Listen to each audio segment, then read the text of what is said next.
YouTube family, કેમ છો બધા? મજામાં? તો સ્વાગત છે તમારું આજના નવા બ્લોગમાં. તો આજે હું ને વિવેક આવી ગયા છે બે બકરા ધરવા. એવા બધા બકરા હલાવે છે. આ છે અમારા ગામની ડોળી. આમાં બધું પાણી આવે છે વાડીઓમાંથી.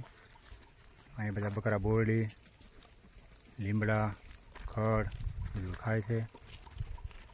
તમે જોઈ શકો છો. તો અમારો વિવેક ખંભે છેડો નાખીને બકરા ધરવા આવી ગયો છે. વિવેક આજે બધા ઘરે રહ્યા છે. અમને કીધું કે તમે તો બકરામાં, આજે અમે આવી ગયા છે બકરા સારવા. તો અહીંયા બધા બકરા સારે છે. વિવેક બધાને ખવડાવે છે, બકરા ખાય છે. મિત્રો, હું તમને બતાવું એક વસ્તુ. અને હાથલીઓ થોર કહેવામાં આવે છે. જોઈ જુઓ, આ છે હાથલીઓ થોર, આ છે બોરડી. હાથલિયા થોરમાં તો ખીંડલા થાય છે. આવા દવા માટે બહુ કામ આવે છે. શરીરમાં લોહી વધે છે આનું જ્યુસ કરીને પીવાથી. કાંટા આવે છે, સાફ કરીને ખાવાના હોય છે. જોઈ જુઓ. તો અત્યારે અમે જઈ રહ્યા છીએ બકરા ધરવા. જુઓ, રસ્તામાં હાલ્યા જાય છે.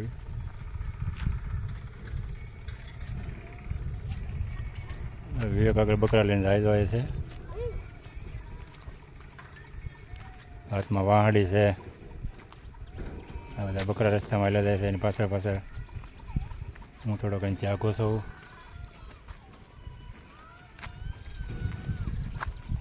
જો બતાવું, આ અમારું તળાવ છે, 700 વીઘાનું છે. અહીં જેસીબી હાલે છે. અહીં તળાવમાં પાણી ભર્યું, તમે જોઈ શકો છો. આ રસ્તો છે અમારા ગામનો.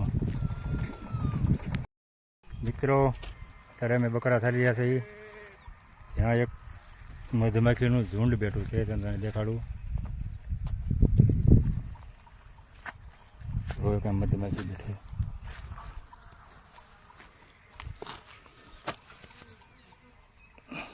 જોઈ શકો છો તમે.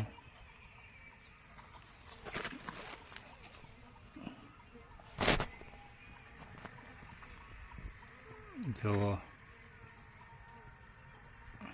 અને મધ કહેવામાં આવે છે.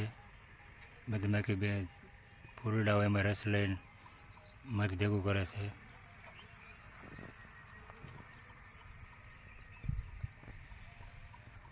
અને મારા બધા બકરા સરે છે. આ મધ પણ એક દવા માટે કામ લાગે છે. મિત્રો, વાગી ગયા છે 12. અત્યારે અમે બેઠા છે બોરડીના સાયન નીચે. અહીંયા બધા બકરા સરે છે. કરે છે. વિવેક અમારે નાસ્તો કરવા બેઠો છે. ત્યારે બિસ્કિટ લઈ 10 વાળું બિસ્કિટ છે. એ નાસ્તો કરી લે હવે. ઘડીક આરામ કરીએ છીએ અમે સાંજે. અત્યારે વાગી ગયા છે 12. દવા પાણી પાછળ બધા બકરા સરે છે.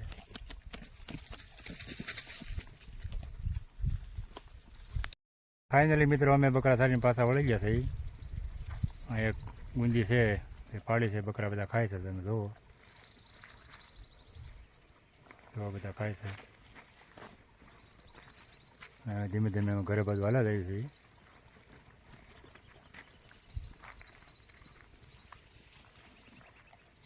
બસ અહીંયાથી થોડુંક આગું ઘર છે આપણે હવે. તો બકરા કેવી રીતના ખાય છે બધા.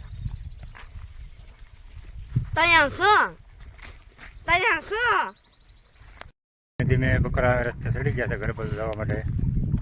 તમે જોઈ શકો છો.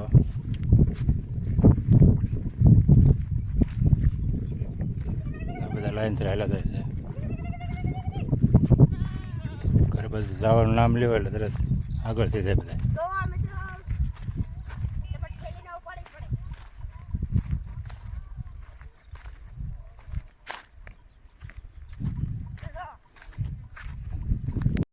મેં પહોંચ્યા છે તળાવમાં. અત્યારે જો બધા બકરા સરે છે.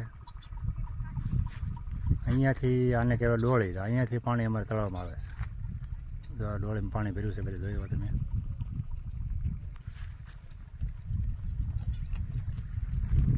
તળાવ પણ આગળ જઈને બતાવીશ.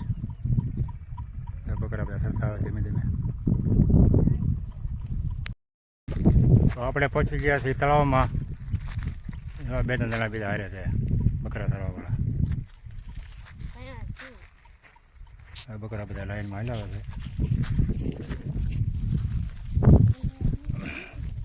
અહીંયા બધા તળાવ ખાલી છે. આમાં થોડોક સમય થાય એટલે ઘઉં બધા વાવી દે છે. તો બધું પાણી ભર્યું છે અહીં આગળ. એ બધા બકરા હલા જાય છે.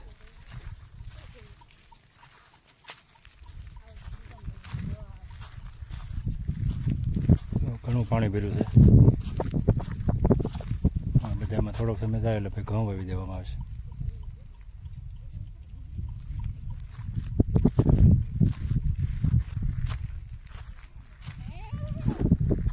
બધે પાણી જ ભર્યું છે.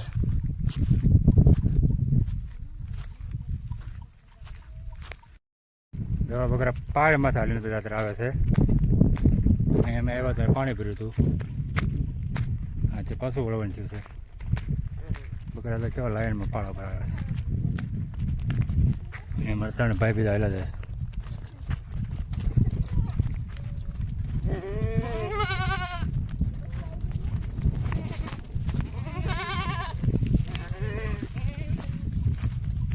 બધા હાલ્યા પાળામાંથી. ઓલી બાજુ પાણી ભર્યું હતું. તો મિત્રો આપણે તળાવ માટે પહોંચી ગયા છીએ. હા, તળાવના કાંઠે જોઈ શકો છો.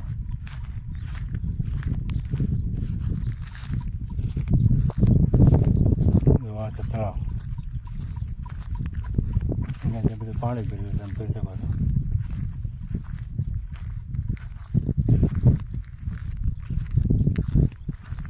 બધું પાણી ભર્યું છે. અહીંયાથી જુઓ, આ અમારું ગામ છે. બસ ભોગવામાં સહી કરીએ થોડી વારમાં.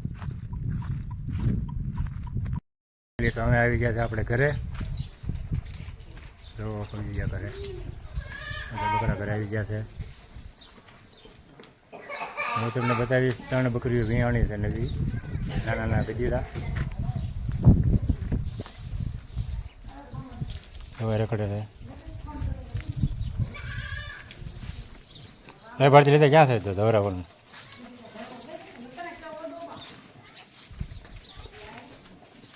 આ બધા આવી ગયા છે. તો આ 2 રખડે છે.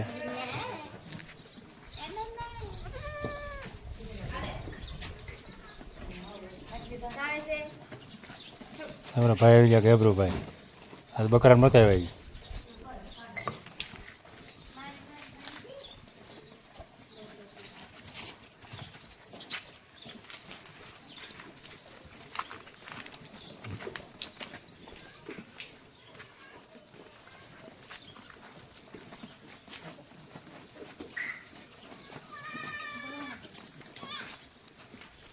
અને દે કાળા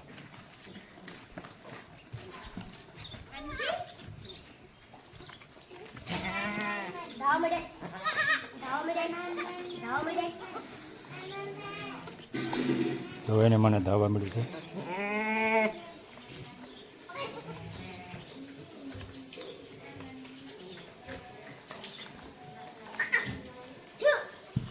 બીજી એક અહીંયા છે. ભારતીબેન ધવરાવે છે.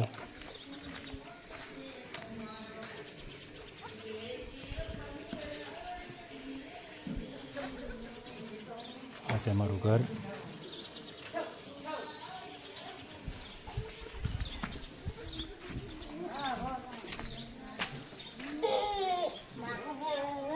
બે બીજા અહીંયા એકને 2 આવેલા છે.